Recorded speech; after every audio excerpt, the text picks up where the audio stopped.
They say time is the only thing we spend that we never get back.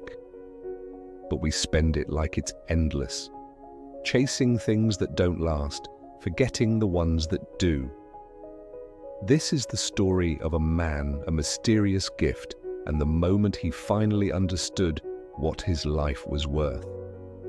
Michael was always in a hurry. He ran a successful company, drove a fast car, and lived on the edge of every deadline. His calendar was always full, his phone always buzzing, his mind always racing.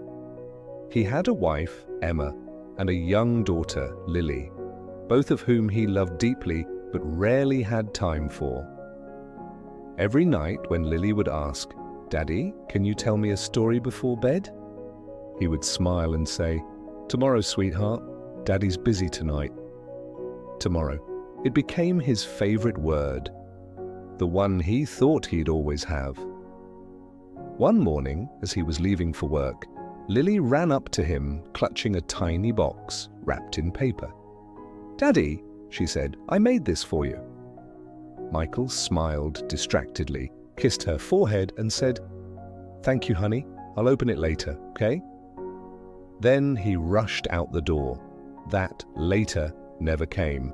That afternoon, while driving to a meeting, Michael's car collided with a truck on the highway. When he opened his eyes again, everything was white, silent, weightless. He wasn't dead, but he wasn't alive either. He found himself standing in a vast empty space, and in front of him stood an old man with kind eyes and an ancient hourglass in his hands. "Where am I?" Michael asked. The old man smiled gently. "You are in the in-between, the place between time and eternity." Michael looked at the hourglass.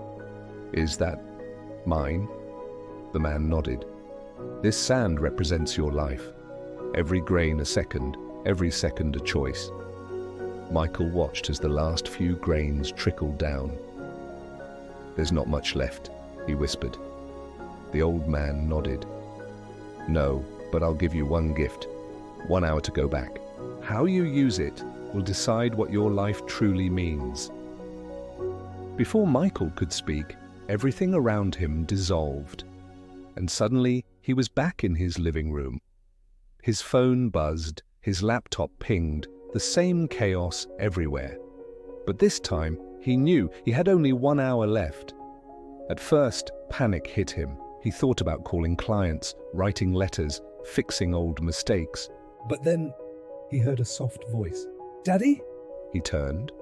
Lily stood at the door in her pajamas, holding that same tiny gift. For the first time in years, he really looked at her, at the little curls on her forehead, the sleepy eyes, the way she smiled just for him. He knelt down. "Sweetheart, can I open it now?" Lily nodded eagerly. Inside the box was a small, handmade hourglass, glued together unevenly, filled with glitter instead of sand. It was crooked, imperfect, and beautiful.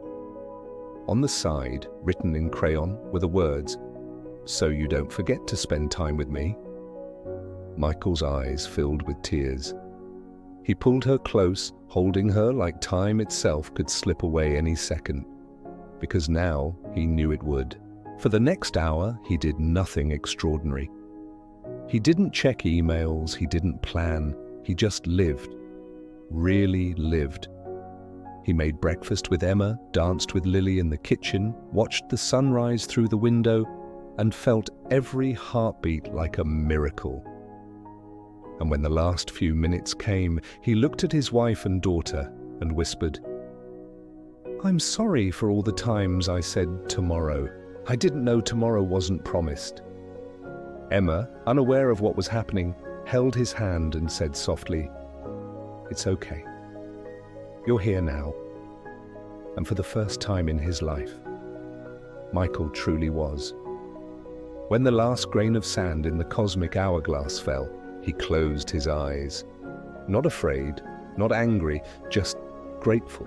The next morning, Emma found him peacefully resting in his chair, that tiny glitter-filled hourglass still in his hand. She cried.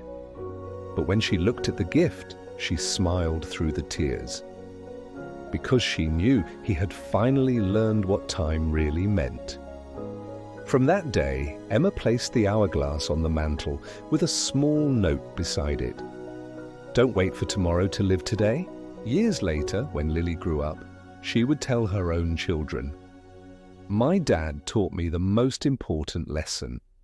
Time is not about how long you live, but how deeply you live in the moments you have. So if you're watching this right now, if you've been waiting for the right time to call someone, forgive someone, start something, or say, I love you, do it now. Because time doesn't wait. It slips quietly, grain by grain, while we were busy chasing things that want to matter in the end. And when your last grain of sand falls, what will matter most is not what you achieved, but how much love you gave in the time you were given.